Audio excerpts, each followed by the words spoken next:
Welcome to Small World Geopolitics. I'm David Small. A month ago, the whole world was guessing and speculating and wondering whether the United States and Israel would again go to war against Iran. There was the assembly of the aircraft carriers and all this military build-up, but there was hesitancy. And the hesitancy was that because of what had happened in June last year with what was called the 12-day war, the chances of the US being able to achieve what they wanted seemed very questionable. What Trump wanted is he wanted something quick and sharp that he could call a victory. Ideally, he wanted to overthrow the Iranian government, but he needed to do it quick, and he needed to do it with minimal loss of American lives. And so many people were of the view that that was simply impossible, including a lot of his military advisors.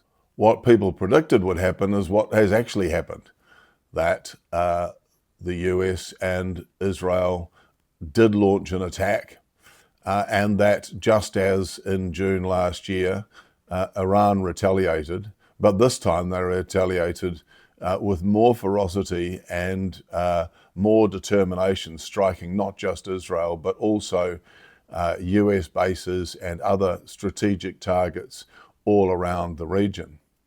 Again, as predicted, Iran was relying on swarms of all different sorts of drones and missiles, and their strategy was to wear down the defenses of Israel and the US. The American bases actually had very little by the way of defense anyway, but those Gulf states ran out of interceptors very quickly, and Israel also was running out of interceptors. And this was the problem, that once the defenses were down and once some of those radar and early detection systems had been taken out by Iran, Israel and the US were simply defenseless to this onslaught. So what happened as the interceptors started to get low is that the US started sending everything they had into Israel, which made their allies in the region feel somewhat abandoned. And now their supplies are so low that they're pulling out Patriots and THAAD missile batteries and all of these other interceptors from South Korea and moving them over to try and shore up the defenses. Trump wanted a quick, short war that he could claim victory on. The early strategy was to take out the leadership, as they had done previously, these so-called decapitation strikes. They did that. And they killed the supreme leader and other people, but that didn't have any effect on Iran's ability to wage this war. Then they were hoping for some sort of popular uprising from inside, or some defections from parts of the military to maybe stage a coup against the government. Again, there have been no signs of that at all. Then they've stepped it up to a carpet bombing of Iranian society, trying to take out their civilian infrastructure to try to make the place essentially unlivable. Again, this is a pretty unrealistic strategy if they think that this sort of attack is going to make the Iranian government and the Iranian people anything other than simply more determined to resist this invasion. Then there was talk about trying to encourage the Kurds to stage some sort of uprising or takeover. Talk of that seems to have fallen away now, but to expect to rely on the Kurds after the US has abused the Kurds in so many different ways, used them in various disputes as they wanted, and then completely thrown them under the bus. They've just recently allowed the ISIS guy who's running Syria at the moment to have open season on Kurds in Syria. So the likelihood that Kurds are going to do the dirty work of the US is, again, very, very slim. And so now they're actually getting to the point where it seems as though the only way they can progress this any further is by putting American boots on the ground. And that is exactly what Trump doesn't want to happen. That's a recipe for disaster, for a long, protracted, prolonged war that will cost huge numbers of lives. And ultimately, if you look at the other situations where that's happened, end in failure. Failing that, or short of that, the expectation that you could achieve regime change through bombing from the skies or missiles is simply totally unrealistic. There have been no examples anywhere of where aerial bombardment has led to regime change. What we've got, though, is we've got Trump in this difficult position where now 13 days into the second round of the war, like the 12-day war revisited, and things are not going to plan for the US, and they are going exactly as Iran had scripted it. Despite what you hear, Trump is trying to make out that they're doing really well, and there's just a tiny, just a little bit to finally force Iran into what they call unconditional surrender. The Western countries are backing this up, and as are their propaganda arms and the mainstream media. All of these stories, if you relied on what you saw in the mainstream media, you would think that Iran was on its last legs and the US was winning this military conflict, and it would be just a matter of time before Iran would be begging for mercy and trying to stop the attack. At the time of the Gulf War, George Bush stood on the aircraft carrier with this big sign, "Mission Accomplished," behind him just a few weeks into it. And it was so thoroughly premature. It was a ridiculous pronouncement that years later they were still bogged down there. And Trump is in exactly that same situation. He's trying to make out that this is victory, but it's been clear from the outset that the only way that Trump was going to and Israel were going to win this is if they manage to do it very quickly, in a week or two. We're nearly up to 2 weeks now, and things are not going well for them at all. So Trump needs this war to end soon. His problem is that Iran doesn't.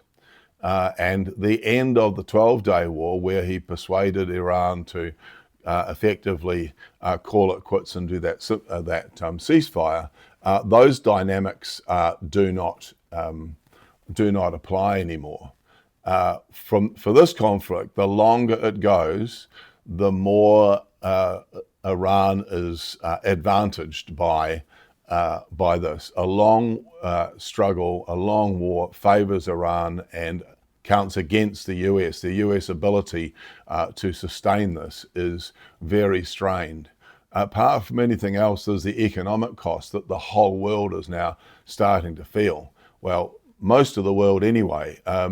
Iran was already under massive economic sanctions, and so the economic consequences on Iran are quite different from the shock that the rest of the world's getting. And also with the Strait of Hormuz, Iran is allowing some vessels to come through. So Iran's allies, principally China and Russia, are not going to be so economically damaged by this. But Trump certainly is, the US certainly is, and so are the Western countries that are involved in this and that are supporting it.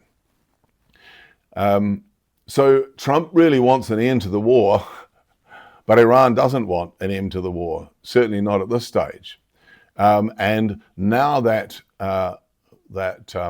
Iran knows that it has the upper hand and it knows that it is holding the cards, it is starting to make its own demands, concrete demands that must be met before it agrees to end the conflict. And there are 3 of these. Iran demands that its legitimate rights are recognized, the right to a peaceful nuclear program, and its sovereign right to its own independent defense and security and foreign policies. That's the first one. They want payment for reparations for war damage, and for sanctions and all of the economic costs that have been brought by decades of sanctions and of attacks and casualties and so on from Israel and the US.